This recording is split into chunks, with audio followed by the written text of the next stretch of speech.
Hello, one and all, and welcome to the SuperShow podcast episode. I don't even know anymore. It could have been anywhere in the world, but you're here with us, and we appreciate that. And when I say us, I'm talking about me, yours truly, your host for this week, Jamie. I'm talking about my good friend, Chris, my other good friend, Mr. Alex Jones, and, for the first time ever, the fourth member of the podcast, Jonesy's New Glasses. If everyone wants to introduce themselves, tell us a little bit about yourselves, maybe a bit of backstory for those frames, Jonesy? They don't speak. They just sit beautifully upon my face. I think I think we're at number 150 podcast, by the way. It is. Yeah. It is 150. Whoop, whoop. I should have remembered that. Like, that should have been a celebratory thing, and instead I just went into this completely blind, did the usual shtick I do when I am introing the podcast, and I realised I had no idea what number it was. But 150, that's pretty good going. Let's take a poll, a straw poll while we're at the thing. Before we move on, I want to know who's a fan of the new glasses and who's not before we move on. And now we've got that out of the way. 150, boys. Are you excited for 150? Yeah. Yeah. Do you know what? It's one of those things where it is a big number in some respects because, hey, like, I don't know if you guys noticed, but it's a multiple of 10 and it's a multiple of 5 and there's other numbers that it's a multiple of as well. I won't even go into them. And it feels like it should be 3. significant, but yeah, 3, 2, yeah, 6. 2. 6. We could be here for a while. Basically, what I'm saying is, it feels good. It feels nice. It's a nice achievement, but it doesn't warrant like a special edition of the podcast, right? I'm gonna. So will it be in 6 episodes? That would be 3 years. Because I guess 156. Is that right? Yeah, because 6 episodes is 6 weeks as well, so that would put us like round about the start of January, I guess, and I think that's when we kicked this whole thing off back in the old all-time gaming studio. Yeah. Well, I remember we recorded we recorded in December, but we started in putting them out. Actually, I can remember because I think the first recording. I feel like I can talk about this now without thinking I'm going to get sued or something. But our first ever recording was basically cut short because I had to go to the meeting where I was discussing the nature of my departing from the company that All Time Gaming was housed within. Yeah, there's lots of HR representatives telling Jamie off, and he's not going to do that thing that he used to do anymore. So don't worry, everyone, you're safe. Okay, you're safe. Yeah. Exactly. You two aren't safe. You still have to. What goes on when we start rolling, but before we've like edited stuff out? The folks at home do not need to see, hear, or know about. Do you know what they do need to hear about though? Video games, ideally, because that is what we are here to talk about. That is the news upon which we are here to deliver, and we do so across a plethora of platforms, including YouTube. You might be watching us there now, in which case, hello, you can see us. I'm waving for a little like frame of reference. If you can't see us, you wouldn't know that. That's why you need to be on YouTube, folks. And if you are over there, you can subscribe. You can leave a comment in the comment section down below. We occasionally pick out some of our favorites and make them the comment of the week. We don't do that voice every week, but if that were a thing that people were interested in hearing, we could maybe adjust. You can also find us over on Twitter, at SuperShowPod, for as long as that platform is still around and for as long as Elon gives us our... Which amendment is it that we need to fight for? 2nd? 4th? I'm sorry, 3rd. 55C. Who fucking knows anymore? As long as Elon... Is it the First Amendment? Is it the first one? I don't know. Was it really that high up the list that they were like, this is the first thing we need to Jones, you're thinking of pleading the 5th, which is what you do every week. Oh, yeah, I am thinking that. You're right. Right. The handle on Twitter, at SuperShowPod. We will continue to be there. We will continue to not invest in Twitter Blue and getting a blue check mark. No, but we're waiting for that.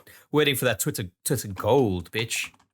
Yeah, exactly. I was actually hoping that we would get, like, you know, the official tag that people got underneath that they didn't even have to ask for. It's like, nice. Yeah, because we are the one and only Super Show. We didn't get it. We're not that important. We are a little bit more important, though, over on certain podcasting platforms like Spotify, iTunes, Google Podcasts. If you head over there, you can find this podcast. You can listen to it. Some of them will even let you leave a rating. And if they do let you do so, may I recommend you give an honest review in the 5-star region. And if your honest review falls below that mark, then may I suggest you don't leave a review at all. Thank you and good night.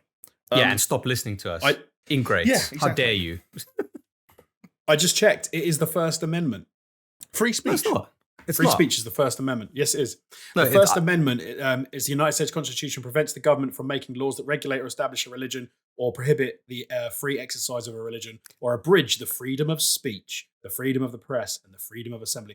Of course, it's the Alright. First Amendment because that's the First Amendment. Do you know people. what? I was bang on about the First The second one is foresight- bear arms. So, The second one is the right to a pair of bare arms on your wall. Exactly. Yeah, and then the third is horse legs, I believe. I Yeah, like you're that, allowed yeah. horse legs Yeah. on the side of your car so that when you drive, they do this. So people- like Flintstone horses style? don't get scared. Hell yeah. Exactly. That would actually be sick. Do you know what else is sick?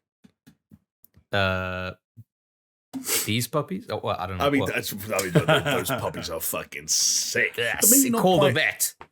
as sick, although you should probably still call the vet for Paisley Yeah. Radio over at paisleyradio.com because that is the hottest digital radio website in all the land. And if you head over there at Thursdays at 10 p.m, you can catch this very podcast. It's repeated on Mondays. That link, once again, is paisleyradio.com for the sickest podcasting radio digitally over the internet puppies outside Yeah. of Chris's biceps. No, Oh, there you go. to man. It's a POIP. Podcast It's a over internet protocol. POIP. Oh, I thought you were doing Yeah. that thing like, you know how if you say beer Oh, like can, pipe. Yeah. yeah, I thought you were doing like an Irish pipe. Pipe. Jeez. It's my Pipe. pipe. It's Get your my hands off my pipe. But We I heard like a lot of people say that in Dublin. I've got this image though of someone picking up the phone to their vet, like distraught. My dog just won't stop listening to internet radio. Please, can you help?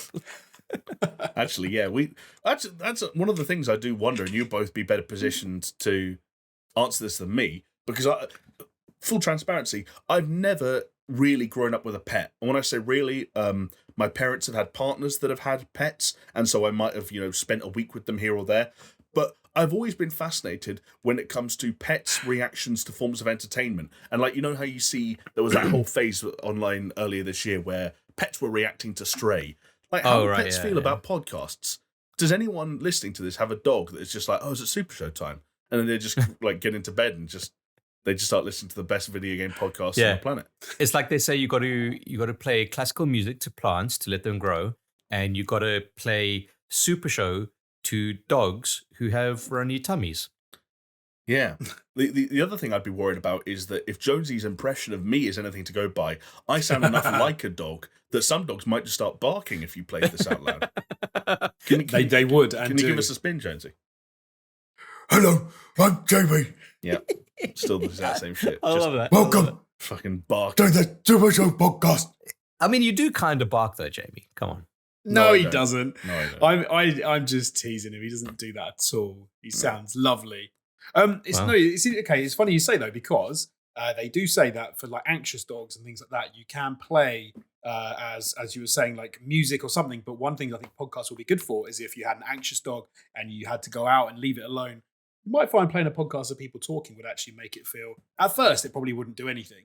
But if you played it when you were there and then you left it alone, it probably would alleviate some stress. Could we do a dog-friendly segment on this podcast? So I'll kick it off. Who's a good dog? Who's a good boy? You're a good boy. You want a bone? You want a bone? You want to fetch the ball? You want to fetch the ball? Go fetch the ball. Go. The only thing that worries me about this is not that wasn't extremely satisfying to some dog out there. It's that we have listeners who get off on this kind of shit and they're like, they want to be talked to like a dog. And Chris has just got them from from 6 to midnight. Mate, first of all, to think that anyone listening our show actively enjoys it, I think that's a myth. To be honest, They do now. I think it's encouragement you gave him. maybe now, yeah. Does that maybe. count as a jerk off instructions? What Chris just did? Have we just done our first ever joy segment on the podcast? Oh, I guess that would technically not. Fellas, I've got it. You've actually cracked this wide open because we've said how many times have we joked like, ha ha ha, we'll start on OnlyFans. We start on OnlyFans, but we just do jerk off instructions. I mean, But super enthusiastic like you just did. I mean, however they want it, they're paying. You know. I think we were just a countdown away from making our first ever piece of content. We don't have a particularly big bridge to gap here. I'm down for it. We maybe get a couple of extra sort of, I don't know if tiers is how OnlyFans work, because hand on heart, never subscribed to one. But like if there were a way we could incentivize maybe some Jonesy feet pics at some point in the future, just a way to kind of ramp things up, I'd think we'd get there in no time. Yeah. I'm willing to ship what worries some me- bath water. Yeah, there we go. Although James, what worries me is shower puddle. it's not that we wouldn't do well. It's that we might do better than I think, which scares me more. Actually, when you put it that way, you're right. Like that would, Yeah. we'd almost have to shut it down immediately. We'd start it. We'd be so concerned by how much money we were making relative to a gaming podcast that we'd have worked on for almost 3 years. That we're like, actually, the internet is a scary place. Let's leave. Do you know what else is a scary place? The Kosovo. land. At certain times of year and given certain political climates, there would maybe be reasons to avoid a place such as Kosovo. But I was going to talk about the land of Pokemon because Lord knows there are some things in that world that should not be bipedal but are very bipedal and have faces and eyes, and you could technically fuck them if you wanted to. But And it's like- wheels. Wheels. Or what about legs that are wheels, Chris? No, but legs and wheels. Yeah, the leg wheels are horrible. It defies anatomy, and it really freaks me out. I mean, defying anatomy, though, is what the Pokemon Company and it's what Game Freak do best. They defy a lot of other things, too, as we'll get to in just a moment. But, of course, we are talking about Pokemon Scarlet and Violet. And the reason we're talking about them so early is because they have, after we gave them a pretty scathing reception last week, they've got a positive milestone to report on, which is in itself a horrific, damning indictment of the state of the industry and every single fucking consumer on planet Earth that contributes to it. Because Pokemon Scarlet and Violet have had Nintendo's biggest launch ever, boys, with 10 million sales inside 72 hours. It's fucking That is mental. absolutely insane, isn't it? Yeah. Like, do you want a point of comparison to just hit that home before we do? God of War Ragnarok became PlayStation's fastest-selling first-party game ever when it sold 5.1 million copies, half as many, in its first week. Twice the time. So twice as long. So, yeah. We always say this though, like Nintendo is a weird cat because it's like a contained audience. You're not vying for like different people. So like you've got Xbox, PlayStation, like sort of fighting it out, and then you've got PC gamers who come into that. Like Nintendo seems to be something completely separate on its own. It still sort of is the handheld market. It's not just a console market. So you've kind of got this. It's a different thing. And we always say that anytime Nintendo releases a mainline game, it smashes it because everyone with that Switch sits there and goes, I really want the new thing. And you kind of have no choice. But it goes to a point that we talked about last week, which is that we often talk in a microcosm where we took what we think, us talking about bad things, technical difficulties, it's going to have an effect. And it doesn't because, hey, Nintendo sold 10 million copies in 3 days. Mate, but this... hand up as well. I'm one of the people who's bought it because my kid wants it. My kid wants it for Christmas. So... okay. So it's been bought, but isn't being played. So I got it for my brother-in-law for his birthday because he wasn't. I think he just finished Pokemon Snap and he was in no hurry. He was like, "I've heard it's bad," and there was me, the fucking idiot who's bought it already. Like, well, I heard it wasn't bad. No, yeah, I was like, yeah, it is pretty bad. But my justification was, look, you're probably going to want to buy it anyway. And if they never patch it out, you're going to be really bitter that you spent your money on it. So I just bought it for you. So there we go. You're welcome. And he played it and he's really enjoying it. But he is saying that like he had to restart the game twice because we just like couldn't proceed. The frame rate issues are ever present and it like defies belief. And this is the worry, right? Like 10 million people have plunged to get this game in the first 72 hours. Mm-hmm. How many of those people are going to be turned off from the next Pokemon entry? Right? Like none. Well, I don't know, man. Like maybe not turned off, but like first adopters? Nah. Unless maybe like 5 million of those 10 million are parents just buying it so it's ready for Christmas, which is entirely feasible. But I just think it's just disappointing, man. It's just like so soul sapping, so depressing that this happens to such a broken game. And it's almost like, I'm sure the people at Game Freak will be like, see, told you it would be fine. But like, that's not how it should be the takeaway, right? Yeah, exactly. Mm. I just kind of think that there's a big subset of people that they won't even care. They won't even notice the frame rate issues because there's a Yeah. whole group of people that play on like Switch who'll play it and they won't literally, and if they'll notice it, but they'll just gloss over it. They'll just assume it's something going on and they'll just play through, carry on, crack on with it. If they have to restart the game a couple of times, they'll be a bit frustrated. But when the next Pokemon game comes out, I don't think it'll affect them. Yeah, I tend to agree with Jonesy, and I think one of the things that makes it very easy to kind of see that perspective is that most of us at one point in time in our lives were that person. And like in a lot of cases, it was because we were younger, or maybe we were just sort of less aware of the technical elements of how a game ran. But yeah, I didn't know that I was playing Red Dead Redemption 1 at less than 720p at frame rates that rarely hit or held 30 frames per second. I wouldn't have known what half of that shit meant. It's channels like Digital Foundry that put this shit on blast and have changed the conversation, right? I get that, but when you have windmills in the background moving at 2 frames a second, yeah, like that shit's noticeable, okay? And I think it's noticeable when parts of the game run well and other parts of the game don't. That's when you're really in trouble. Like if you're just across the board, like this game just fucking runs at 20 frames per second across the board and just fucking deal with it, then you'd be like, yeah, that's just how the game is, Yeah, and I think that's where like I'm more aligned with you, Chris, in the sense of I think Jonesy's right in that nothing can happen as a result of this, or the fallout that is derived from this, that can knock Pokemon off that pedestal. And but there is still a part of me that's just like, they've sat there. This game has been out for a week. It's selling millions of copies. Millions of families and kids and so on are taking this home and either playing it now or waiting to play it at Christmas. And there's been no communication whatsoever. Nothing to acknowledge the problems. Nothing to outline, the directions or the efforts that are going into fixing it. There's not even a guarantee, knowing the way these situations usually pan out when it comes to, I'm going to say Game Freak mostly rather than just Nintendo. There's not even a guarantee that anything will ever happen. Like, this could be a completely unpatched product for the remainder of its lifetime, and that wouldn't be that unusual in this kind of field.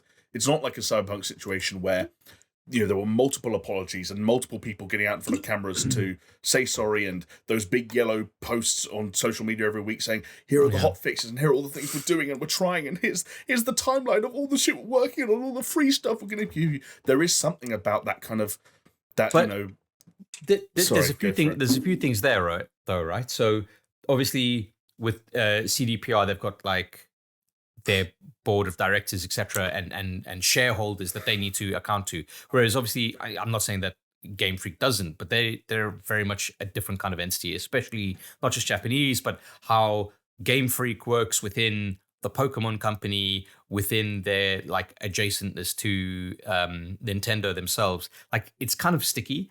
And I think at the same time, I would imagine they don't want to acknowledge the problem because they don't want to jeopardize any future sales, which is a really weird way to think of it because it's like word of mouth. But I think, like we say, we are in this like little microcosm of like, we hear a game is bad, we'll fucking tell everybody and their fucking dog who's willing to listen how bad this game is and you shouldn't fucking jump in. Whereas fucking 8-year-old Timmy down the road, he might not even play it until Christmas. And I think for them, they're probably saying like, just hold the fort, just chill, just relax, let the waves fucking ride over you, just fucking sell as many as you can, and eventually maybe acknowledge the problem. But the one question I wanted to ask you fellas, because, and I guess maybe this is more you, Jamie, because I know, Jonesy, you're more of a recent convert rather than Jamie's like lifelong fan. But recently, has there been any precedent to Game Freak patching any games at all? Because I have no clue, right? I'd fully believe it if they had patched games. The issue is I don't know firsthand of a game that was in this much of a dire need of patching, and where like the differences between the state of the game previous and the state of the game going forward would be as obvious as they would be in a case like this. And like, for example, like Arceus could have fit that bill, but Pokemon Legends Arceus was one of the only, like, I don't even know if it's considered mainline Pokemon game. I'm not even sure it is, but I didn't play that game. So, the last couple of years for me, sort of in and around Sword and Shield have been, basically all the other remakes and all the other bits and bits, some of which haven't even been made by Game Freak. They were, sending some of that stuff out to other studios around the world. And so my honest answer is I don't really know. But I can answer for you as I've researched it while you were giving that lovely. good answer, Jamie. See Thank what you. happens. 'Cause, He gets new specs, and all of a sudden, it's fucking Poindexter. let me do some research for you. tickety tack, yeah. So an example, I would say a solid entry in the series that was stable. It was the last Pokemon game I played, which was Pokemon Sword and Shield. Was patched multiple times, so it looks like it had a 1, 2, 3, 4, 5, 6, 7, 8, 9, like 10 or 11 patches. Do you know to fix like battle bug fixes, like little technical issues? All right, Poindexter. Do you know from what point of release to first patch? Like, what was the time frame? Can you let me see? So it came out January 2020, and then March 2020 was the first patch, which was like bug fixes, and then you had another one in June that year, July that year, October that year. So it looks like they've been sort of systematically pumping out patches. But you'd imagine, like you said, like I mean, I never played it, but I'll take your word for it that maybe Sword and Shield was a more stable release than this. So you'd imagine that they'd want to fast track any kind of patch. But I'm just glad that at least there is a precedent for patches to be taking place. Yeah, I would have gone with you guys. Like I would have said no personally, but no. Apparently there is. Apparently they do patches. I think patches are one of those things where like they're more noticeable when a game is in more dire need of them. And for as much as Game Freak's reputation has never been solid gold, it's never they haven't had their Cyberpunk 2077 or their Saints Row moment yet, where it's like something needs to get done about this fairly quickly, otherwise it's a bit weird. And it does feel like surely this is it though. Surely this is that moment. But this is what I mean though. Is the point I was going to make was this feels like a situation that is going to become like the case study that we can call back to when it comes to the impact a situation like this had on the way Game Freak operate. The way they handle releases like this and sort of like how quickly they can patch stuff, the extent to which they can fix things, i.e. like what all that conversation we had last week about the limitations of the Switch and the limitations of Game Freak as a team, can they make for some of the shortcomings or maybe the latter of those issues? And also like this is going to be the case study where we go back to like we look back to when we're talking about what Jonesy was mentioning, which is that do future entries in the series sell slightly less? Like, is this a kind of a high point for the series now in terms of sales? And is it met with a bit more caution or trepidation in the future? Probably not, but it'll be interesting to see. And then also, like, does anything change on a larger scale where someone steps in and is like, do you know what? We got away with this. It sold well, but this can't happen again for the sake of our reputation. And now the development cycles are longer, or Game Freak is doubling in size, or we're going to get in more external help along the way. That's where things get interesting for me. Yeah, Pokemon is a strange one as well, though, because it's so much effect. I would imagine from outside the video games as well. Like as soon as the loads of TV series aren't as popular, the card games not as popular. Like as soon as that stuff gets affected and kids aren't as into it, I'm sure they've seen a big first 3 day on Violet and Scarlet, but it could be that the next game is just for some reason it's like ebbed to flow differently and it's not as big, and it's nothing to do with the games, it's nothing to do with the sales, it's nothing to do with the Game Freak. It's just because it's weird when you got a monolith like that because it seems to be affected by so many different things. Can we talk about, like, just to move on the conversation just a little bit, just how mental it is that the Switch, I mean, at this stage it must be like one of the most successful consoles, not just in terms of like hardware sales, but like software sales as well. This is absolutely phenomenal, isn't it? Like all the previous records that were held for it, like, oh, look, here's the fucking perfect intersection of the zeitgeist that lets Animal Crossing become like the biggest game in the world. And then, more expected from a Pokemon game than an Animal Crossing game. But still, the fact that it is like the highest global sales level for any software on any Nintendo platform within the first 3 days. Like, that's insane. See, I don't know if it's the cynic in me, like you guys are going to have to let me know.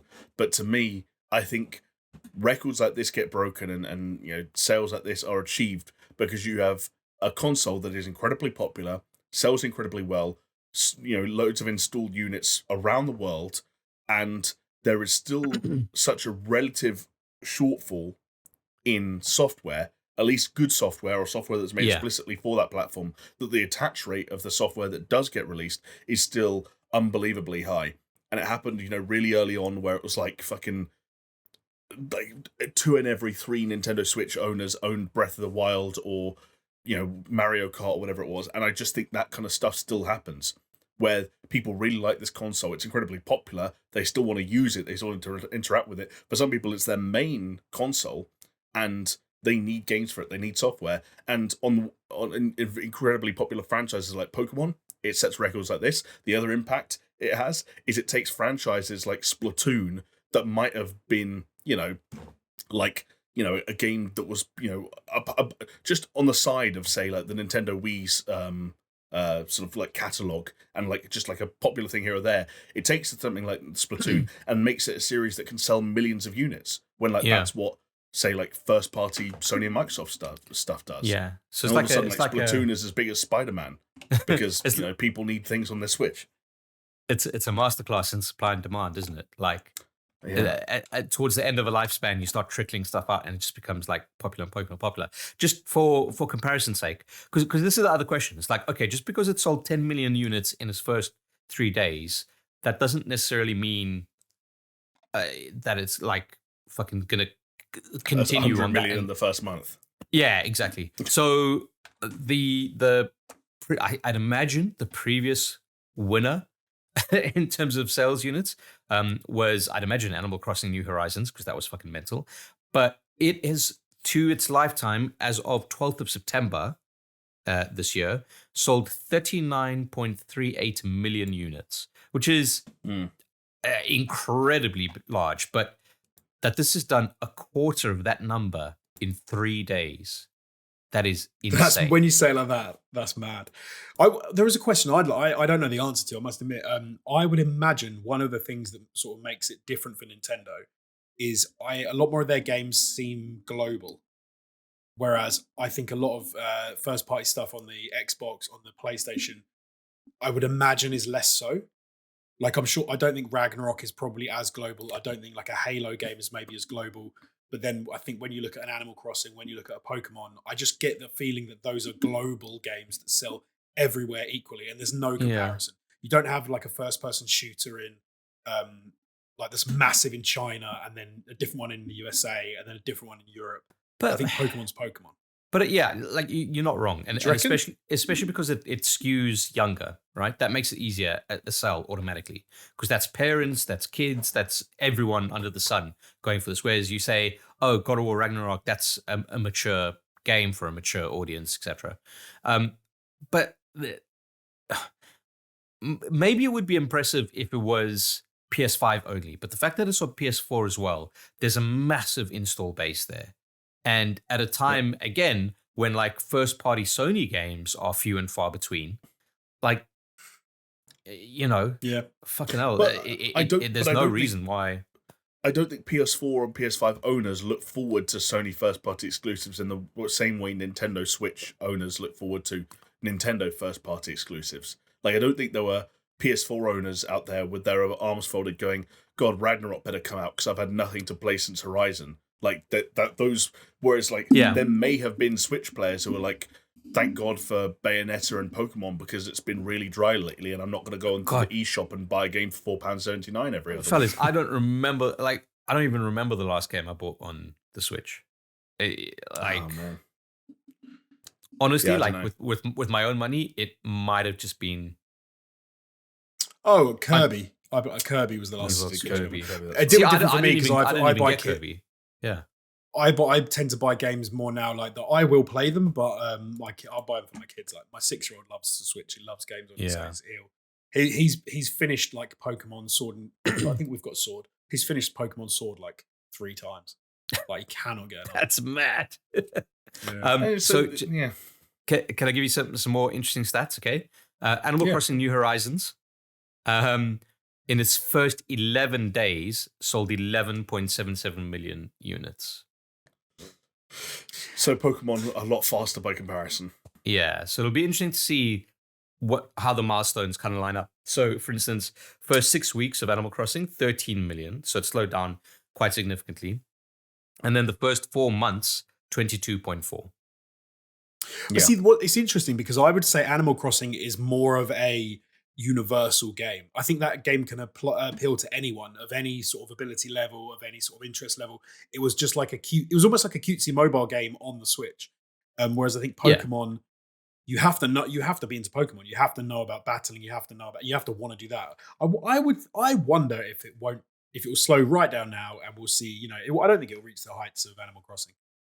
Oh yeah, no, I don't think it will. Personally, I think when you look at the top selling software on the Switch, like I don't know how much the COVID factor played into Animal Crossing, but Animal Crossing is this weird, it's this weird anomaly where like I think 4 or 5 games on the Switch have passed 20 million units, and Animal Crossing just jumps up way up there to be up close to Mario Kart 8, which it seems otherworldly. The thing that's standing out to me looking at this though is that Pokemon Sword and Shield, which only came out 3 years ago, sold 25 million units.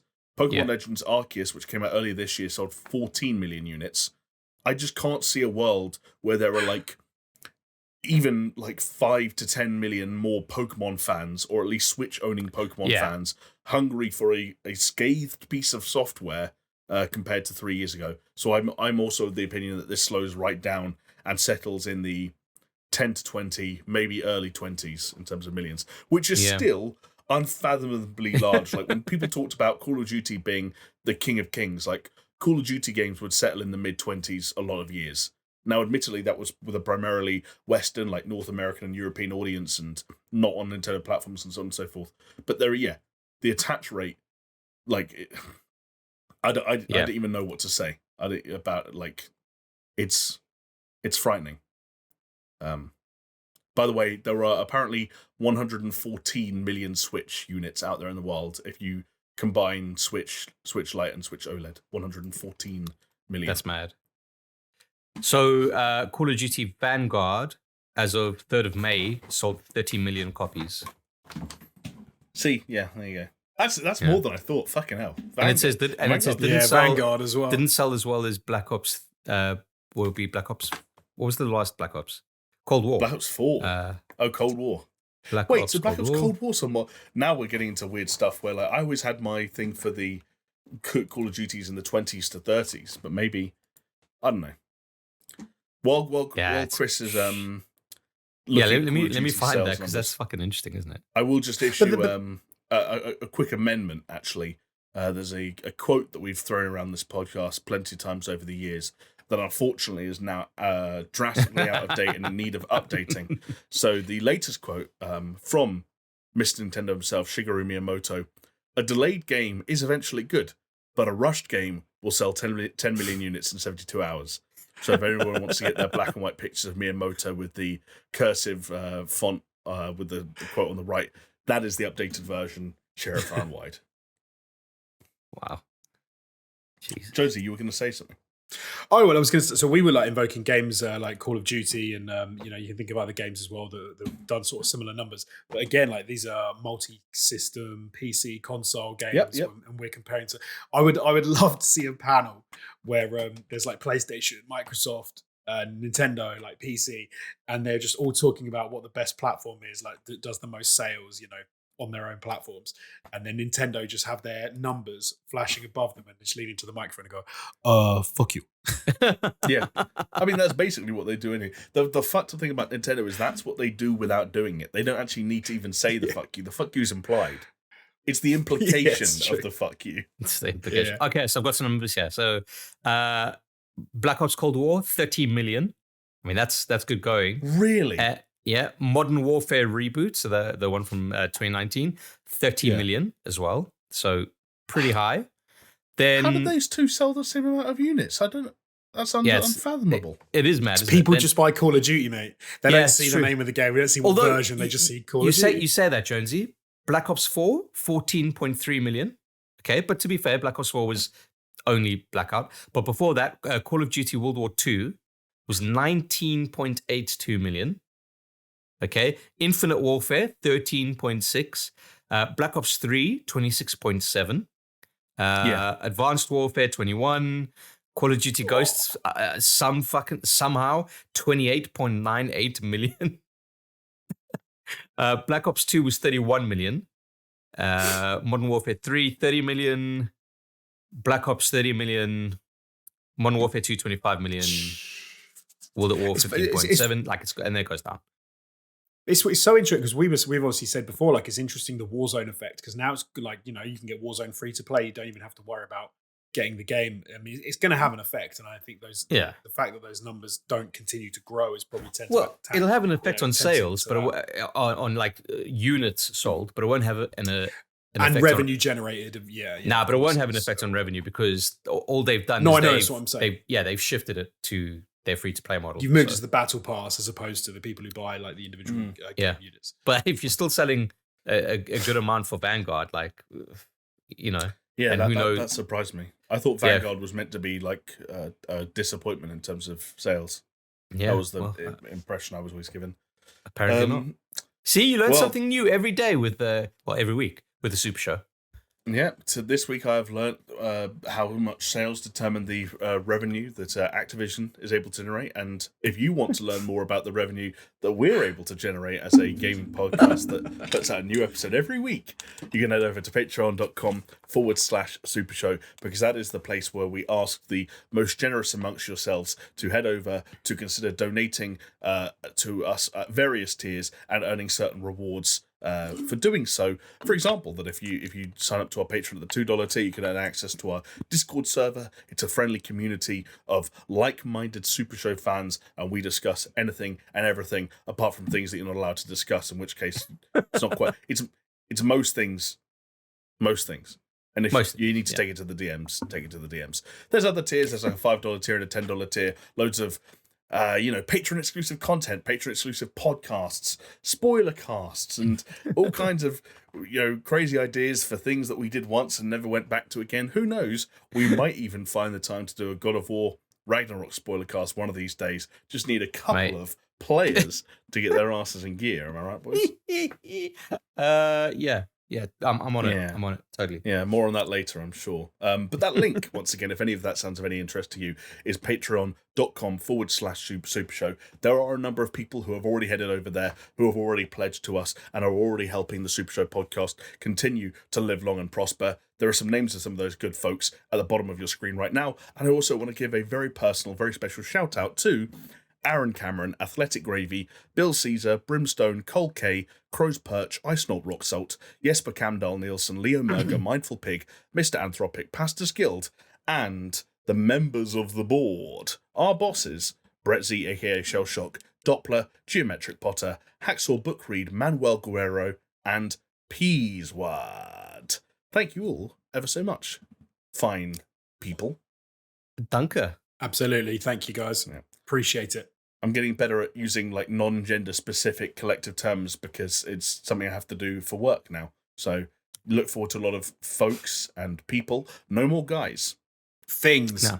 Thanks, things. No, that's horrible. I would definitely get in trouble for things. Can you imagine? Jesus. Why? Yeah. That's gender neutral. Thank you, things. It's also, it's also just kind of like rough. Like if I said Jonesy's a thing. I am a thing. I'm a human thing. If Jonesy identifies as a thing, what can you do? I don't know. It just brings I didn't say that. Is that Josie's Twitter profile is thing/things or I was going to say, can you have pronouns that include thing? I don't even know how that would work. Thing/thang. Thing and thang. You're that thang, All right. Yeah, it's something to consider, Jonesy. Like you said, you may have a Twitter bio to update in the near future. And to be honest, if you are keeping your Twitter bio up to date, one thing that many people like to do is they like to put their hobbies, maybe even skills in a Twitter bio. And I hear that you've been adding another skill to your tool belt this past week with the help of a certain piece of video game software. Oh. Yes, I have. I wanted to play the guitar for a very long time. And so I finally decided I would buy one and have a go. And I have been using an app called Musician to learn to play the guitar. But I wanted to get Ubisoft's Rocksmith Plus and see how that worked. Because one of the things that really appealed to me with Rocksmith Plus is that you can plug your electric guitar into your computer directly, and you can then like listen back to yourself, and it actually applies like the effects, like so you can play not just like a twangy guitar, you can have it actually sound like certain artists that you might appreciate. The only problem with Rocksmith Plus is not many of the artists on the game you'll recognize because it's pretty limited on So there are some absolute. What, yeah, what Go on, like give us some examples of people that we might know on Rocksmith. Oh, so there are some that you would definitely recognize. Like for example, like Metallica's on there. Like they've got a few tracks on there, so amazing. But there's going to be a while before I'm at the level where I can play a Metallica song. Yeah, it's not going to happen anytime soon. Apart from that, there's a lot of I don't even know. Like there's like I think Van Morrison, Brown Eyed Girl is on there. Do they have any Alice in Chains? Because I was just going to say, if you were putting a band together and you needed a lead singer for the song "Man in the Box," then just I am very good. That's my song. I don't know if Alice in Chains is on there. I'd say what they do have that is like it's a lot of bands, and you're like, oh, okay, I know, I like that band, and then you look at the song and it's like, I don't know what that song. What do you? So Justin Timberlake is on there. A track from Justified. Yeah. Do you remember that album, Justified by Justin Timberlake? Yeah. So that had Cry Me a River on. Absolute banger. Loved it. Great track. Like 20 years ago. Yeah, but was there that is guitar not in that? No, I don't think there was. But that is not on Rocksmith. A different track from the album Justified is on there. And I was like, I don't know what this track is. I've never heard it for in my life. And that is it's replicated a few times. Like you're like, oh, there's a good song from a good band from this album. Oh, this is a song I've never heard. It's just some next song that you've never listened to on that album. So that's a little bit unfortunate, I'm going to say. But the game, the setup and everything and how you play the game is pretty cool. It's a bit Guitar Hero. You have like the fretboard and it shows you how to like do the finger placements and stuff and when to... And that stuff works pretty well, I will say. It's a lot harder than Guitar Hero, as you can imagine, with an actual guitar. No shit. But how are you getting on? Like, are you, I'm doing all right. Because mainly through this other app that I was using, I've been doing it for about 2 months now. Oh, wow. So I was playing The Pretender by Foo Fighters the other day. Oh, trying. Nice. I should say trying. Trying to play Pretender by Foo Fighters. Difficult for my skill level. And it was like a simplified version as well, I should say. But no, I've been by simplified version, do you mean like bring? No. So it's like it's the melody, but it's it rather than tell you what chord to hold, it will like tell you you just hold one string. So you'll play like dang dang dang dang dang dang dang dang, but it's one string. It's not like this chord, this chord, this chord, this chord. Yeah, okay. But so and I'm enjoying it, and Rocksmith is cool. I've got it. I had it plugged in earlier, so that I could try it out. Nice. And apart from that, I have got to about the 26-hour mark on God of War Ragnarok. I've sunk a couple of hours into the Messelforheim, however you say it, challenges. So I've taken a little bit of a departure. Oh, right, yeah. So I was going to say 26 hours would be enough. Would be enough time to finish it if you had wanted to finish it, kind of thing. I am very much a sort out side quests, go and find treasure, open like chests and do that sort of stuff when I play games. So it's going to take me a while yet, I think, to finish it. I sent you a message. You'll have to tell me where you think I'm up to story wise the other day. I think I messaged you and said this boss was a bit of a bitch, and you didn't see it or reply. So I don't remember. I remember us talking about something the other day.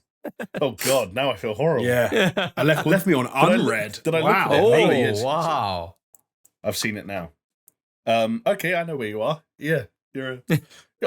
You. I have no issues describing that as part of the business end of God of War Ragnarok. Oh, right. I'm definitely in a part where the bosses all seem to have gotten harder. Like mini bosses, main bosses. Like I have died multiple times to multiple bosses. I died like 3 times to this stupid little spitty imp thing. Hold on, I didn't even realize was a boss. Relax, calm down. No, it's not like it's a side thing. Like you wouldn't even notice it if I said it. Like, but it was one of those ones where I was trying to kill this thing, and I'm like, "Fucking die, you annoying bastard!" And I realized it had a full-on mini boss bar above it, and it took me like 3 attempts to kill this stupid thing, and it was stressing me out. But that's the most important thing, is that progress is being made little by little, and there's plenty of weeks, even months still to come for us to cross the finish line collectively with that game and have any discussions that remain to be had at that point. Chris, how have you been keeping yourself busy in the meantime? Not with God of War, I'm afraid. I haven't played any this week, which is like a travesty. Squirrel Gaming fails. It failed this week, fellas. I think actually we've rebranded it. It's now Ratatoska Gaming. So Ratatoska Gaming, yeah. Fair enough. I wouldn't mind that. That sounds fair. Look, I have been playing a game. I finally took the plunge and bought Dome Keeper because it was on sale on Steam. Yeah. Which is a little kind of like indie game that I wanted to play. It's very much like Kingdom. Like I've said this before. Like it's got the same kind of vibe where at one point you go and you collect resources until a timer comes up, and then it's like, hey, all of a sudden you're being attacked by things and you need to go and defend. So it's almost like 2 games in one. It's really good. I picked it up mainly because I just wanted to play, even though I wasn't able to play on my PlayStation for multiple reasons. I just wanted something that I could just like play for like 10 minutes, hit pause, do some work, go back to it, etc. Yeah, Dome Keeper's a good game. It's a bit limited. But it's a lot of fun. And the other thing that I want to say I've been doing is I've been watching a show on Netflix called Pepsi, Where's My Jet? yes. It's only 4 episodes. Saw the trailer for this one. Yeah, it's only 4 episodes, and they're about like 40 minutes each. So it's not a big time sink. So I've watched the first 2 episodes with my wife, and it's fun and mental. So for those who don't know, like in the mid-90s, when the cola wars were kind of in full swing, you know, do you prefer Coke? Do you prefer Pepsi? And that was like Pepsi. Oh, the Pepsi generation. And Pepsi were kind of like crushing it with their ads because they were trying to take it to the market leader of Coca-Cola. So they were really focusing on their ads to try and convert the younger people to go for it. Hence Pepsi generation. One of the ads that they ran was like, or a promo with an ad, I guess, was, hey, drink Pepsi, gain Pepsi points, use Pepsi points to redeem for stuff. They called it Pepsi stuff. And it's like, hey, you can get a hat, you can get a jacket, you can get a t-shirt, some shades, etc. But the ad that they played at the end of it is like, hey, if you get 7 million Pepsi points, you can get a Harrier jet, which is obviously a joke, right? It's like almost saying like the sky's the limit kind of thing. But yeah, Pepsi didn't put any fine print on the ad. So therefore, it could be construed as a legitimate offer. Now, you know, as people would go, they wouldn't think about it twice. But as usually happens, there was one fucking nutcase who was like, you know what, I want a fucking Harrier jet. And I'm going to do everything in my power to get it. And I'm just going to leave it at that because it's an interesting tale, fellas. It's equal measures, entertaining and bizarre. But what's really nice about this kind of documentary is the way that they've done it. They spent a lot of time and effort in kind of like, I wouldn't even call it dramatic recreations because that's like bringing to mind like your mom's documentaries that she was watching and you just wanted to fucking watch cartoons or some shit. You're like, fuck this shit. But no, like the way that they've done it is so fucking cool. Like flipping between like fake 1995 VHS footage of the guy kind of like coming up with his ideas and his schemes and all of that, and then to the modern day, like it's so well done. It's really, really, it's just a good time. Nice. But yeah, like listen to this, fellas. So last week was a rough one. So we record on Sundays. Okay, so Monday, Tuesday, fine as usual. Spent some time with my wife. I started watching Pepsi, Where's My Jet, etc. Wednesday comes along, and my wife managed to get tickets to the opera. Now, we are not cultured people. We do not partake in the opera. But how dare you? But my wife got offered these tickets and she was like, you know, like, fuck it, we've never been to an opera. Let's just give it a try. And it was for an opera of It's a Wonderful Life, which is a Christmas film. How lovely. Yes, how lovely. And it's my wife's favorite Christmas film. So we're like, yeah, you know, we'll just fucking do it. Fellas, opera is shit, okay? It is like, how is it an art form that's kind of stayed to this day? I hate to say it, but it's really bad. It's really hard. You know, hold on, because I disagree. I basically went to the opera the other day because I saw Lyle Crocodile at the cinema. So I think I can weigh in, and I thought that was fun. So that's a film, a kid's film, and B, that's probably a musical and not an opera. An opera is very different, dude. Like parts of this opera, I was like, just make it a musical. Just make it a musical. Because don't they sing everything in an opera? They sing everything, but it's not even just singing. It's like operatic singing. So it's that- very much like Yeah. where they get like all the fucking that kind of shit. Like there's Could you no understand the fuck- story? There's no fucking melody. Well, this is the thing. So it was in English, okay? So a lot of these like opera, you think like German, like fucking Valkyries and Deflator Mouse and all that shit, right? But what they had at this thing is this little like an LED thing on top of the stage telling you the words that they are opera singing, for lack of a better word. And actually, Because it's like listening to Michael Jackson when you're like, I've no idea what he's actually saying. yeah. So like, it's like it's got to tell you. like honestly, like Or it was Sting. yeah, Sting exactly. That sounds kind of shit, to be honest. So would I recommend opera? No. Save yourself the time and rather play God of War Ragnarok, which is what I should have done. And then, what was it the very next day? I did something else. Oh, I met with a friend who's immigrated from South Africa to London, so I took him out for some nice burgers. Then Friday was Thanksgiving, so happy Thanksgiving to all American friends and listeners. No, boo to them. Isn't that the one where they are happy that they killed us or something? Or is that the other Yeah, one? I think No. that's most of the things they celebrate. Yeah, exactly. Independence Day is the one where they're like, Oh. we're not English anymore. Yeah. I'm thinking, I'm sorry, happy Yeah. Thanksgiving. I was thinking of No, that. one. this No, is the not one that where they just murdered all Indians or some shit like that. So yeah, fair enough. But yeah, so because my in-laws were like lived in Chicago for a long time, so they've kept those kind of traditions alive. So had Thanksgiving on Friday. Saturday was like fucking food coma, which brings us to today, which is recording of the podcast. So that's how my week has been, fellas. It's been absolutely insane. But you know what? I'm very much looking forward to just looking at this week coming up as my God of War week, and I'm gonna smash it. I'm gonna cane it. Hold on. I've just realized I did my catch up wrong. I woke up on Monday and I was tired and sleepy. Wow, So I there we had a go. cup of coffee. I'm just Then I had giving some the toast. excuses as to why, like an understanding, building out a narrative as to why I haven't been on God of War Ragnarok. Come on. Nah, it's all good, man. It's all good. You know, keep it up. But I'm yes, only messing with you. the only game thing, Dome Keeper, highly recommended if you like indie games that are like a sessionable indie game. But there you go. Right. I'll be honest, Chris, you lost me about halfway through that entire thing when you started talking about deflating a mouse, I think you said. Deflator mouse. It's the bat. I think it's the bat. I just want to know how the mouse got inflated to begin with. I don't care where you're deflating it. Who inflated The singing. mouse? This Oh. opera singer held it up and whoa, and it went all fat.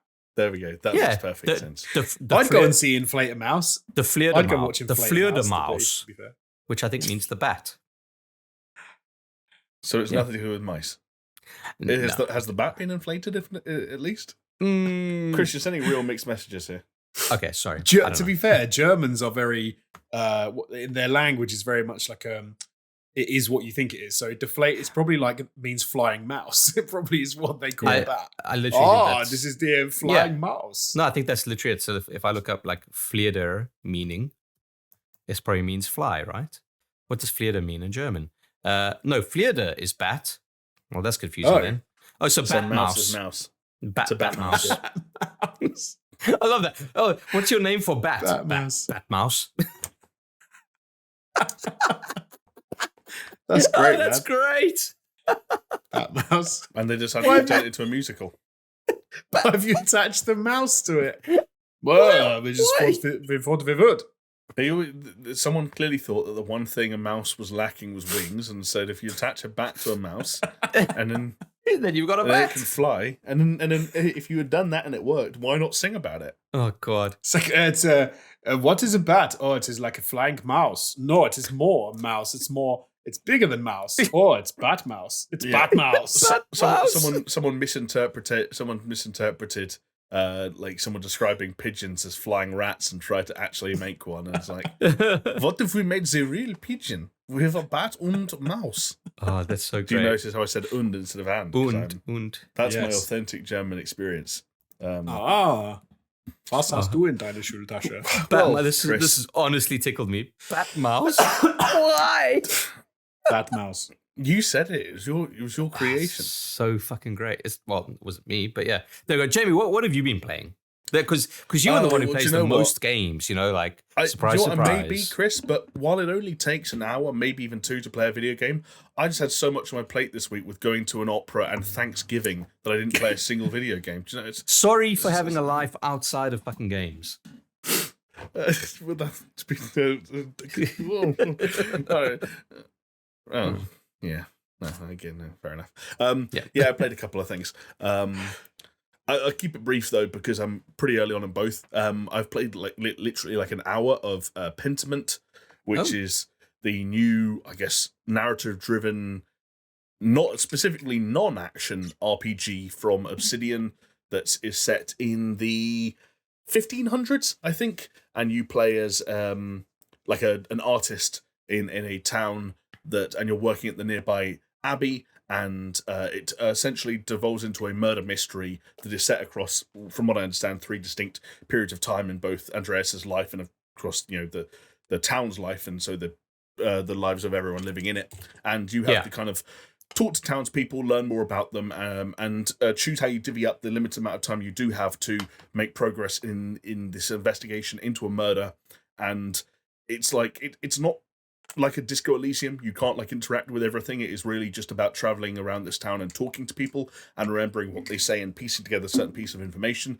The other thing that's interesting about it that has delighted some people and pissed off others is that rather than having the kind of classic thing where a narrative stranglehold comes in at the end and says, yes, but here's the ending, this is like no canonical ending. You might never find out who the murderer is. You can accuse whoever you think the murderer is for any reason you think they are the murderer. It's one of those kind of things. Slight downside to it, I guess, for some people is that it does run you at about 20 hours per playthrough, which in a game that is specifically designed to make sure you never see everything in one playthrough and has very strict, time parameters, could be a bit of a bummer for those who don't want to spend, say, 60 hours learning everything there is to know about Pentiment. I can see why that would not be a good deal. But what is a good deal is Game Pass, and this is on it. So shout out Pentiment. Seems like the kind of game that couldn't exist without Pentiment. Without Game Pass. That's what the guy said, right? Like it's literally Game Pass that made this game possible. But they've been having review bombing on this game. Yeah, it's that kind of thing which is like we can't have nice things sometimes, where people are finding any excuse to go onto Metacritic and say, I think doesn't run 120 frames a second. I mean, don't buy it. 0. Honestly, it's not. It's more petty than that. Which is, do you know what I think the problem here was? First of all, Game Pass puts it in the hands of millions of people, tens of millions of people, if you believe what Sony PlayStation is saying about Microsoft.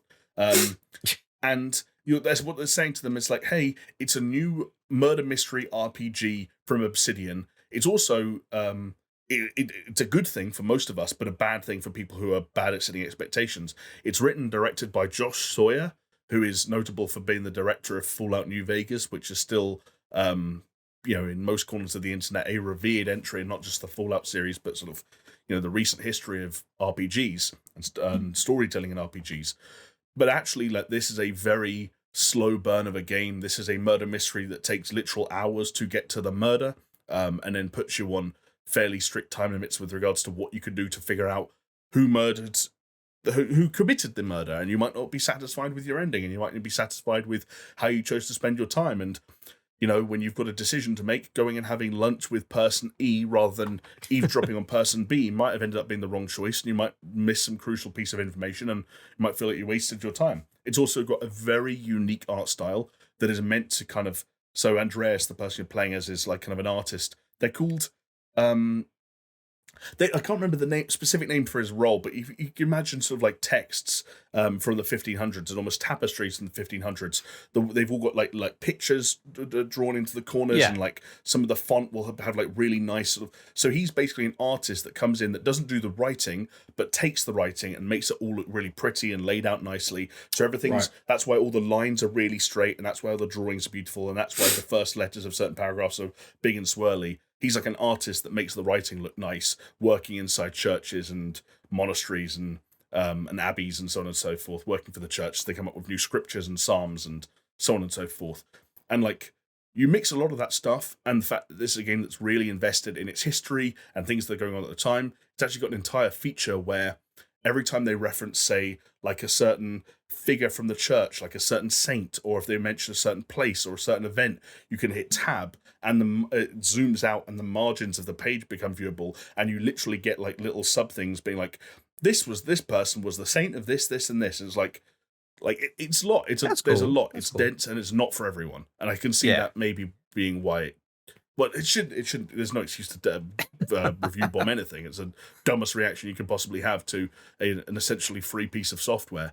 But it's a labor of love. Like, it's a passion project for this team. It's the sort of thing that couldn't exist without Game Pass, and I think all the more reason to like give it a look and see if it's your cup of tea. It's got some really intriguing ideas.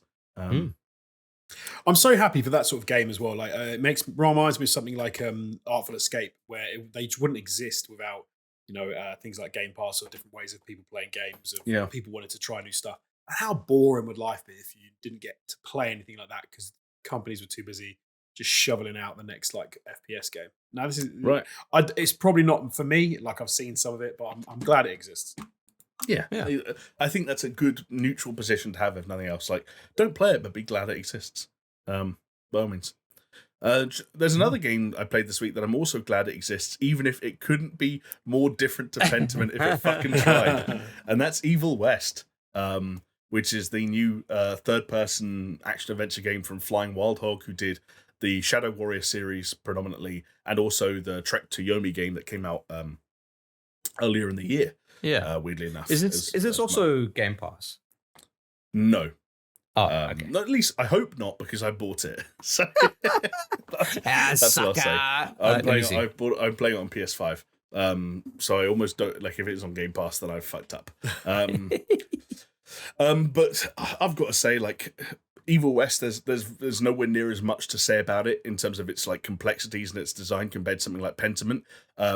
It is exactly what it looks like. It is exactly what it says on the tin, which is like a fucking PS2 or Xbox 360 throwback, like B-game arse, linear, move forward, shoot things, third-person action game. And I think it fucking rocks. Okay. Like on surface level, it's got a lot of comparisons you could make, weirdly enough, to God of War, in that the camera's tucked in quite close. It's on Game Pass, isn't it? Oh, no, hold on. It might not be, actually. Okay. Like, there were comparisons you can make to God of War in that, like, it's the camera's tucked in quite close, so close that it actually needs like a cursor or an arrow that points out if there's an enemy behind you if you're getting attacked. Like, you tap X once to sort of dodge and double tap it to roll. Like, you primarily you do your melee combos on R1, but you've also got like a 6-shooter that you can get out with and fan with R2, or you can pull out your rifle for long range stuff by holding down L2. And Jamie, sorry, it is. It's on Game Pass. Yeah, but I think it's Xbox. I don't think it's PC. So, I don't care about that too much. I can live with that. And it's got a very kind of simple sort of like story setup, which is set in like the late 1800s, and basically you're a part of this secret organization of essentially cowboys that work with the government to protect the public from vampires and lots of vampire adjacent monsters. And like I said, it's a really simple, by the numbers, throwback Xbox 360 arse, like linear action adventure game where it's like, hey, cutscene level cutscene. Cutscene level cutscene. If you turn left instead of right, you're going to walk for 5 seconds and find a chest with some money in it, and then you go back and start running to the right, and every few levels you're going to get a boss. And I will say that the combat system is interesting and eventually does differentiate itself from like early comparisons to games like God of War, like I said. And I'm just having a blast with it. Like, I'm switching my brain off, and I'm playing as a cowboy who has just a giant fucking metal gauntlet on his hand that he uses to punch the shit out of vampires. Like, it's really hard not to have a good time with it. So, that's been awesome. I've heard the game be described as Doom if it was a Western.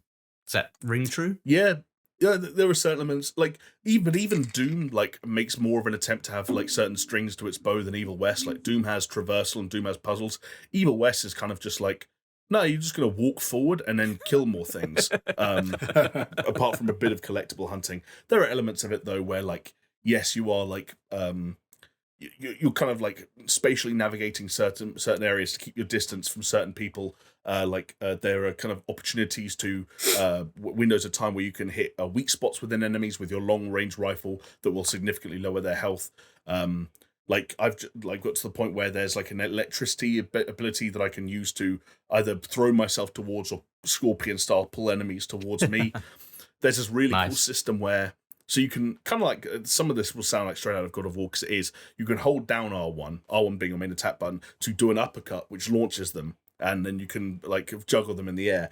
But if you hold forward an R1, then you do an uppercut followed by a Superman punch, and if you're near something in the environment, like a column of spikes or a stack of TNT, you will target that. So you do this combo where you uppercut someone, you jump, and a Superman punches them in the air into like a spike pile, and they just explode into bits. There are glory kills to get health back like Doom.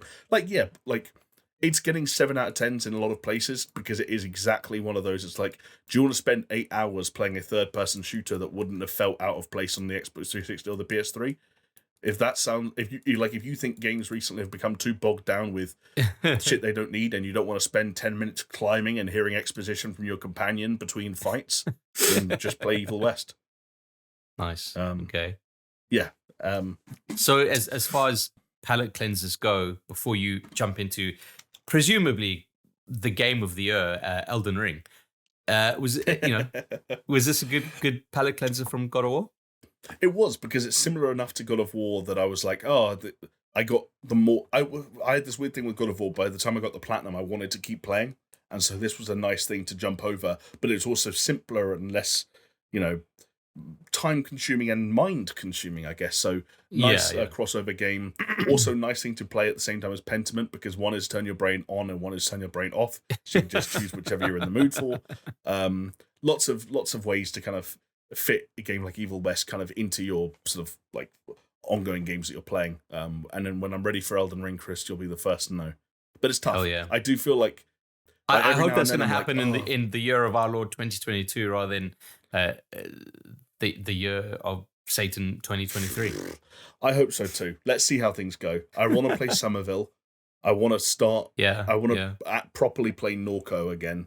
There's things I need to get done. But I like it. But we'll get there. Do you know who else will get there one way or another? Maybe Microsoft. Yeah.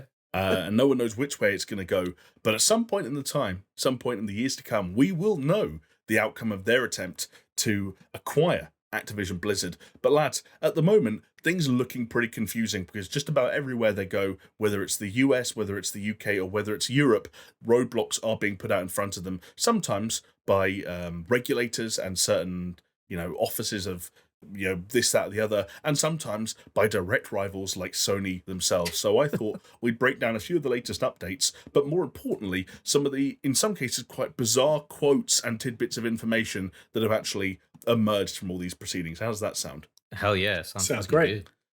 Nice. The first thing I'll say, and this is actually weirdly enough like some of the least interesting shit in this ongoing farce of a situation, which is that we learned that this deal is likely to be subject to an FTC lawsuit, which apparently, if you translate that from American into the rest of the world's languages, like that's a somewhat big deal, I guess. I don't really know. I've heard of the FTC before, so I guess that's something. Yeah, I've watched plenty of episodes of Suits to know about the FTC.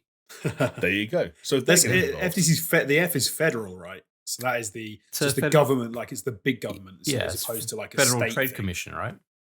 Federal Trade Commission, right? Yeah, so that's quite a big deal, right?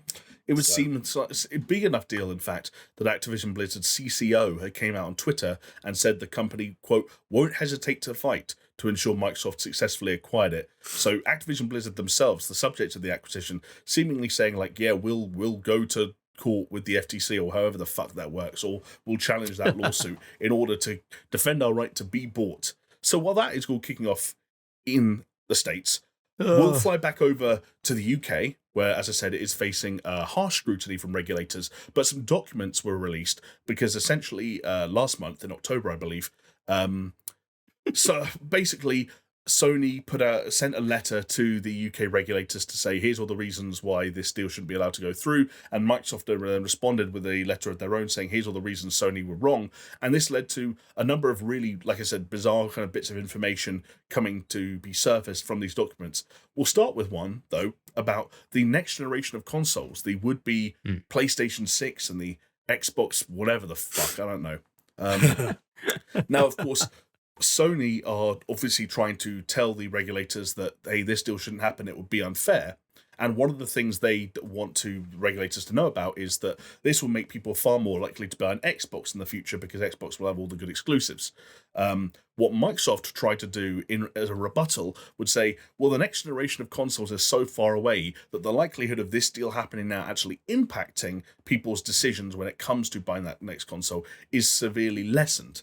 The date that they stated for the next generation of consoles was, quote, not before the fall of 2028 at the very earliest, which means Microsoft think that this, or at least are claiming that this at the very shortest, will be an 8-year generation, which itself would be like one of the longest in recent memory.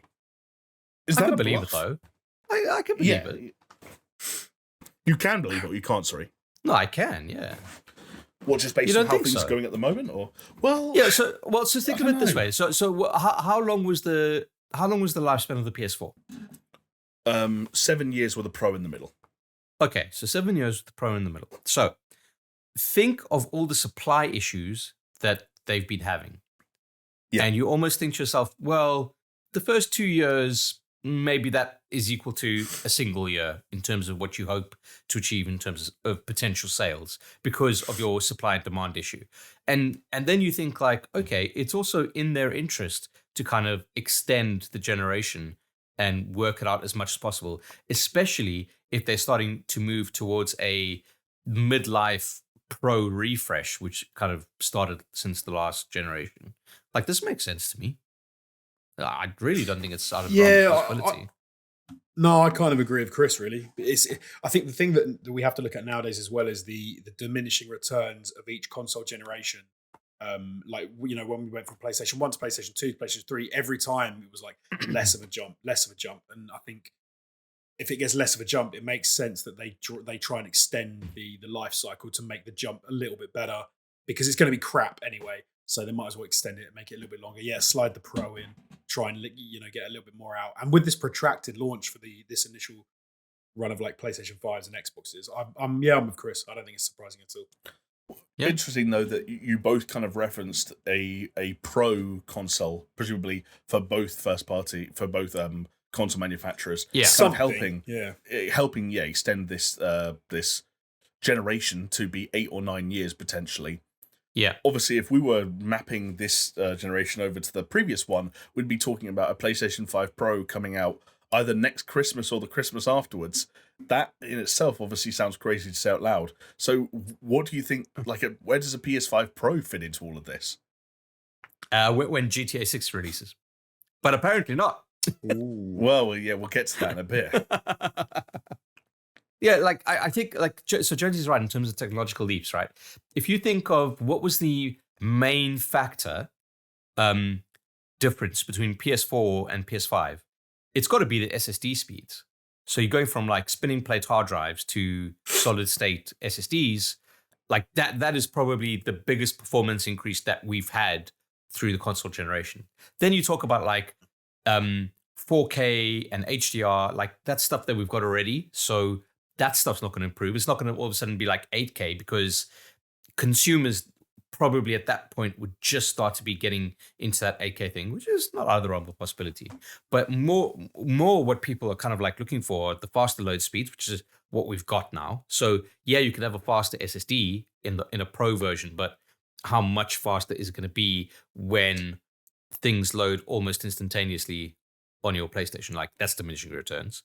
You've got the expansion slot of the hard drive on the PlayStation, and you've got the expansion slot, well, yeah. So it does make things. The only thing I can think of, obviously, is yes, you're going to talk about like better processor and better GPU, but all that's really going to equate to is either 8K, which people don't need, or just more frame rate, which fine. more stable frame rate, always better. But is that is that really worth getting up to like, No. Especially when most people's televisions can't even do like, no good doing. We got 240 frames a second. It's like, yeah, okay, no one has a TV. Jonesy, guaranteed 80% of the people, if not more, that own a PS5 haven't plugged in via HDMI 2.1 to make use of like high frame rates. Guaranteed. Right, yeah. I agree with that. Most people are playing on TVs that don't have the capability. Yeah, exactly. I mean, my TV doesn't have HDR or can go more than 60 FPS. But it's fine for me. But I know the limitation. But then that's a really interesting. Like, sorry. Are you not then both creating a scenario where a PS5 Pro doesn't make sense? And like, why would Sony release one with everything you guys are saying? I think with a Pro can be an augmented version of like an existing product where they add a few little bells and whistles that maybe are kind of irrelevant, but it's going to make some people buy it. I reckon they slim it down as well. I know the previous Pro was bigger than the PS4 Pro was bigger than the PS4, but I reckon in the PS5, like this fucking chunky thing over here, plus I think make it a PS5 Slim, but it's actually just a little bit more powerful. Well, with the Pro, they did both, right? Like the Pro came out at the same time as the Slim, and they changed from the hard edges to the rounded, and kind of so it felt like the profiles of everything were moving down, even if the Pro was a triple decker. Yeah, exactly. So yeah, I could see that happening. I can see like, pop a vapor chamber in there or something and bring it down. I can see the Xbox go for like their Project Scorpio kind of thing. Or Scarlet, whatever it was called. It's just another series, right? Like, yeah, exactly. Series 69. That's what I'm looking for. I think next generation is the one where things are going to get weird as well, because it's going to be moving away from traditional consoles. In that sense, it's going to be like there's going to be some weird shit. Here we go. There's no. I'm forget the cloud gaming. Forget the cloud gaming for now. But like, I think there's going to have to be, because like we've said, the frame rate, the hard drive stuff is going to be so much less of a push for people. There's going to have to be other stuff that's going to make people actually go and buy them. So, and I could see some weird kind of like, I don't even know, like a detachable screen that you can take away and play your PlayStation wherever you go. There's going to be some weirdness coming through because they're going to have a choice. You did just describe a Nintendo Switch, so I guess that's not out of the realms of possibility. Yeah. I'm of the opinion that just like that this was the generation in itself that a lot of people looked to be unconventional in some way, shape, or form, and Sony and Microsoft, less so Nintendo, both said, "Well, what if it was just conventional again?" Yeah, and consumers and consumers were by and large were like, "Oh, this is so good, we're going to buy even more of it than we did the previous generation." And every single analyst's prediction was wrong. And PS5s, where possible, where available, are still selling faster than PS4s, even with the shortage in stocks and so on and so forth. And so I just don't think that much can change in 6 years when it comes to either the console manufacturer's desires to kind of push the envelope and the consumer's desires to play something unusual. I think in 2028, people are still going to want the most powerful box available on the market associated with the brand that they're most comfortable with. And they're going to want to put it under their TV. They're going to plug in some version of an HDMI, and they want the game to run well. And like this generation has been. So to your point, JB, like yes, at some point someone is going to want the new, right? The hotness. Yeah. But from PlayStation and Microsoft's perspective, like they don't need to completely fix the architecture of what they've already got. That's why a Pro does make more sense than a PS6, as an example, because you've got those key ingredients. You just sprinkle some cinnamon on top. Yeah, I don't think it does not make sense. But the other thing I think is that like we talk about like jumps in hardware and the things that these consoles can do in the future and whether or not we'd actually notice a difference in diminishing returns and so on and so forth. And I think that's all true, but I think the way that generations play out nowadays, given how long development takes, also changes the way that like expectations can be set around the way that consoles deliver their performance. And more often than not, we saw this in the PS4 and the Xbox One X generation, we're seeing it again now, like performance returns are seen across the course of the entire generation, You know, the goalposts aren't set on day one and then they don't move. And you look at what like Naughty Dog with the studio I had in mind for some reason with the PS4, where they started with The Last of Us Remastered, and then it was like Uncharted 4, and ended up with The Last of Us Part 2. And it's just like, it's night and day, like what happens over the hardware doesn't change, and what certain developers are able to get out of it does change dramatically. And we've just had God of War Ragnarok, which was a technical masterclass in many respects, and they described it as a PS4 game that runs on the PS5. So there is going to be an element of like, things are still going to increase gradually. We're going to be in such a better place in 2028 than we were in 2022,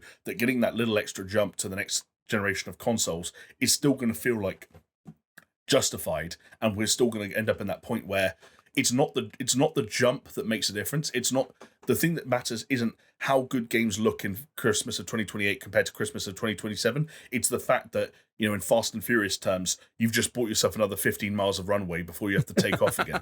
You know.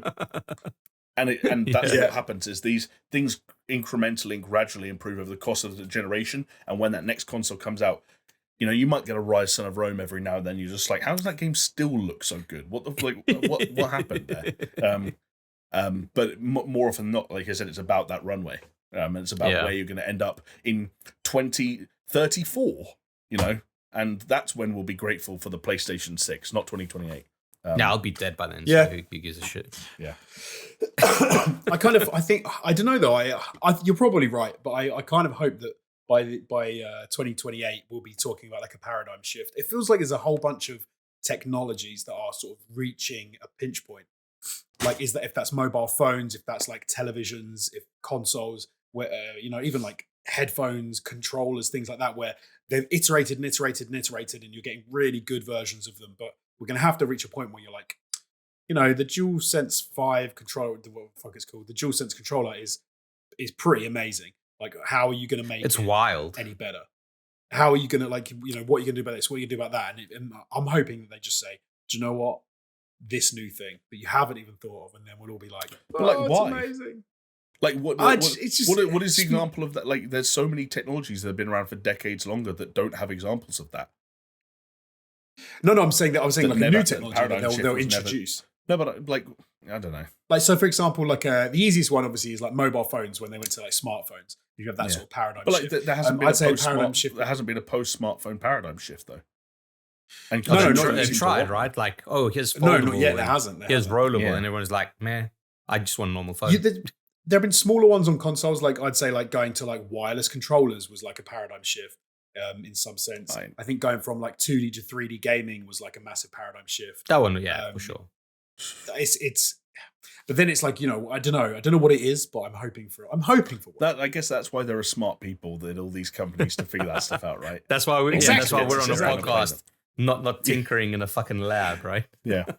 The other thing we can do from a podcast is speculate. Chris, one thing you mentioned there, GTA 6, because GTA 6's name has been uttered in these documents, believe it or not, by Microsoft of all people, when they were trying to remind UK regulators that there were lots of other games that could be considered shooters that continue to come out all the time. One such example was GTA 6, and they, admittedly, by citing a source which was terrible shooter.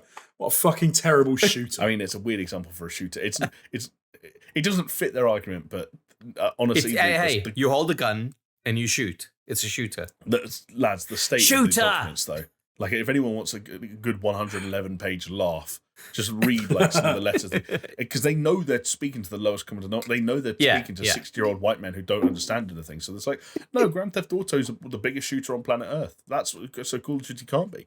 But getting back to the point at hand, Microsoft speculated, admittedly via another online source that, you know, itself was based on rumor and speculation, that GTA 6 would release in 2024, which, I'll be honest, doesn't sound too unrealistic. 2 years away, you know, you work in maybe another like a 6-month delay somewhere in the mix, and I think you're talking Rockstar.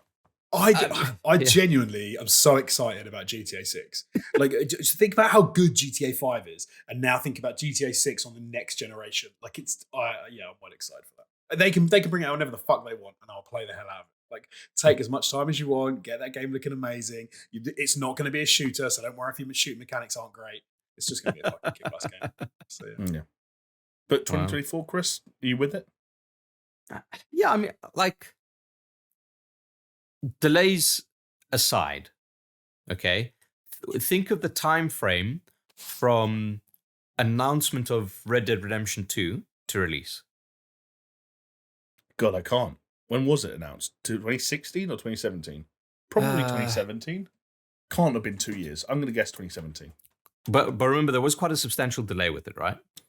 I think there were multiple delays, right? Yeah, but I think there was like one substantial. So it was released in October 28. When was it first announced? It was announced 2016. So it was almost 2 years between announcement and release. So it's possible. It's possible. Like, why not? It's like, possible. But it's also a question of like, how long is a piece of string? I actually can answer that question. I'm going to answer it right now. Yeah, string length. A piece of string is 6 centimeters, and GTA 6 is going to be announced in 2023 for release in 2024 that gets delayed in 2025. I mean, that's about the most sane thing you probably ever said on this podcast. Not the string bit. No, but like, do you know what I mean? Like, it's Rockstar. They march to the beat of their own drum. Like, fucking fair enough. The point is that Microsoft are just like pulling everything they can to kind of make this deal seem not as monopolistic as Sony are trying to make it out to be. You know, the truth is in the middle. Fellas. Surprise, surprise. Yeah, the truth is in the middle. And I wonder if we could end this by going full circle on one additional claim that Sony have made that refers back to a publisher and a company that we were talking about at the start of the podcast, Nintendo. And remember how we were talking about how Nintendo were in a field of their own. Their hardware was selling over 100 million copies. Each of their pieces of first-party software had an incredible attach rate. You know, Pokémon Scarlet and Violet setting records. It could be argued that from that perspective, being Nintendo would be quite a good company to be. Yeah, like having Nintendo's spot in the games industry might be quite a desirable position. That is actually the opposite of the argument that Sony are trying to make. Sony has claimed that Microsoft's quote true strategy, that's their actual wording, behind its proposed acquisition of Activision Blizzard is to have PlayStation quote become like Nintendo, by which they mean have them not able to compete in the 18-rated shooter space. I've actually pulled 2 quotes here, because one, I wanted to let people hear it in its beauty, in its entirety, but also because the second part of the quote, where they list the franchises, highlights just how dumb what Sony actually saying is. So here's the quote. Microsoft claims that Nintendo's differentiated model demonstrates that PlayStation doesn't need Call of Duty to compete effectively, but this reveals Microsoft's true strategy. Microsoft wants PlayStation to become like Nintendo so that it would be a less close and effective competitor to Xbox. Post-transaction, Xbox would become the one-stop shop for all the best-selling shooter franchises on console, brackets, Call of Duty, Halo, Gears of War, Doom, and Overwatch, as the decision explains, and would then be free from serious competitive pressure. That's right, you heard it from Sony's own lips. Xbox having exclusive control of Doom and Gears of War would make them free from competitive pressure and would essentially force PlayStation to be like their own little lonely Nintendo, unable to compete with all the big boy grown-up first-person shooters. This is so fucking weird. Stupid. Like, the thing that makes this really stupid is that they're going, they're not going to let us play in the 18-rated shooter box, and that's where we want to play. And it's like, dudes, just make your own 18-rated shooter. If that's the issue you have, bring just back make Black. a new. You just bought Bungie. Get them to do fucking anything. Yeah, literally. You could go and set up a studio. You've already got studios. You could buy a new studio. You could go to 1,000 things to just come up with a new 18 rated shooter. The fact that you don't own or don't have access to Call of Duty. Okay, yeah, it sucks. I'm a PlayStation player. I'm not going to buy an Xbox. I play Warzone sometimes, and it's nice to be able to play it. But the idea that they're like, the idea that they're saying, well, that means it's not fair. And to use the examples I've used as well is great. Like, it's hilarious because, Call of Duty, you're absolutely right. We talked about the numbers that game does. Halo, like, really? It did absolutely shit. And now everyone's complaining. Gears of War, like, come on, man. This isn't 5 years ago. Doom, all right. Doom's not a multiplayer shooter in that components sense. are almost non-existent at this Yeah. stage. Yeah, exactly. It's a single player campaign game that you're just going to like blitz through on your own. And Overwatch, I mean, come on, dead game soon. Also, Overwatch 2, which is probably like that's it for now as far as Overwatch goes, is already on PlayStation platforms and is not going to get taken off PlayStation platforms. The other thing that Phil Spencer has said this week, I think he confirmed it with the New York Times, is that they offered Sony a 10-year deal on Call of Duty from like once the acquisition's done. Which hey, surprise, surprise, that goes into PlayStation 6 territory. Yeah, and so it's like, unless they've said the money. Unless they said the money, though, it's a bit skeezy to say the length of time without. Look, we said they could have it on there for 10 years for $5 billion. Like, they need to give them monetary amount as well. Like, how much that's going to cost? I guess so, but that doesn't. The fact that that's missing doesn't change the way I feel about this. Which is, I can totally see from sort of like a neutral perspective why Sony might send the odd letter here or there to regulators to be like, hey, scrutinize this thing and take a good look at this and make sure there's nothing monopolistic or anti-competitive about the nature of this deal.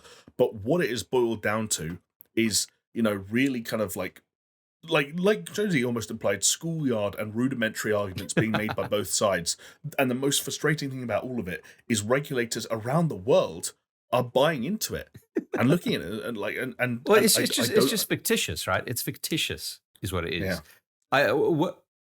They were only cleared by Brazil, is that right? Like so far, I think so, and. Yeah, like UK and EU things are ramping up. Like it's been looked at perhaps more than people slightly thought. And then obviously in the US, as I mentioned, the FTC thing, that report emerged this week. So, I mean, that would be a lawsuit if the FTC thing went ahead. So it's messy at this stage.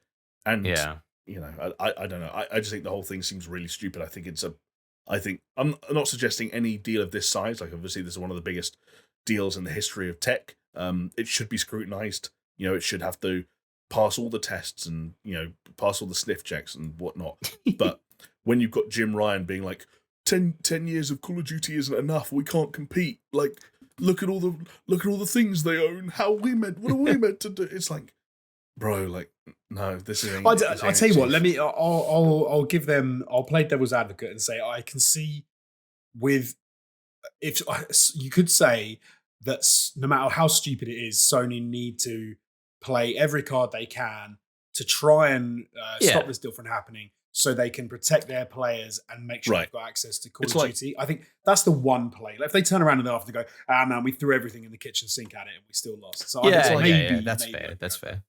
It's like when Nintendo have to defend their trademark on certain things and they shut down all those like indie games and like spin-offs and mods and shit like that, and people are like, oh, Nintendo, they're no fun. And it's like, no, legally we have to protect our trademarks, and if we're not seen to be doing that, then we'd lose them. This is obviously not the same case season, right? In legal terms, but it's like the fundamentals still apply of like, no, we have to do our due diligence in making sure we at least try and shoot this down. You know what would be amazing though? Imagine that this deal doesn't go through, okay? Mm-hmm. And all of a sudden Phil Spencer's like, right, well, Sony, you fucking asked for it. Now the weight of Microsoft is going to come bearing down on you. That would be a fascinating kind of thing to see.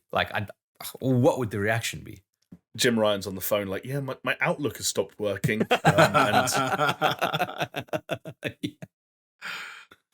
Oh man, and every time I try to log in, it's just an animated GIF of Bill Gates going, They'll just wake up in the morning and it'll be Bill Gates has bought half of Japan. He's just going to start fucking with it. He's like, why, Bill? Why? I like that, the nation of Japan. Yeah. Well, do you know what? It's something to keep an eye on, and I know that sometimes the legal kind of back and forth and jargon isn't that fun or exciting, but I thought there were enough interesting sort of like quotes and tidbits and ridiculous arguments being used in there that it might prove to be somewhat entertaining, as I hope this entire podcast proved to be for anyone who has either watched it or listened to it up to this point. Good news, you've made it to the end, which means either we were doing something right or you just had this on the background where you were like cleaning your toilet or something, and in which case, fair enough. And and enjoy the podcast that starts auto playing immediately after this one. I hope they're great. I don't know if they're competitors of ours, but if they are, we love them. All's fair in love and war. It's just us when we were actually doing good podcasts. Oh right, yeah, exactly. Just plays a random one from 6 months ago, and they go, God, they were funnier. Like if it is a competitor, we'll be speaking to the FTC because they are taking our audience, and they're like, how dare they? Those exactly. scumbags. They're taking away fine folks that could have been watching this on YouTube. They could have been listening to this on audio podcasting platforms. But most importantly, they could have been supporting us on Patreon. The link for that is patreon.com/SuperShow. Lads, that's another episode of this fine podcast in the books. Thank you so much for joining me on this adventure and indulging me in another horrific week of news as the year fucking slowly comes to an end. Well, look, next week's going to be just as bad, and the week after that, we'll have plenty to talk about because Game Awards would have happened, right? Game Awards. What would this podcast be if it weren't for Jeff Keighley? Don't answer that question because I don't want to know the answer. Thank you so much for watching or listening. Lads, thanks once again for joining me, and we'll see you all next week. Bye. See ya.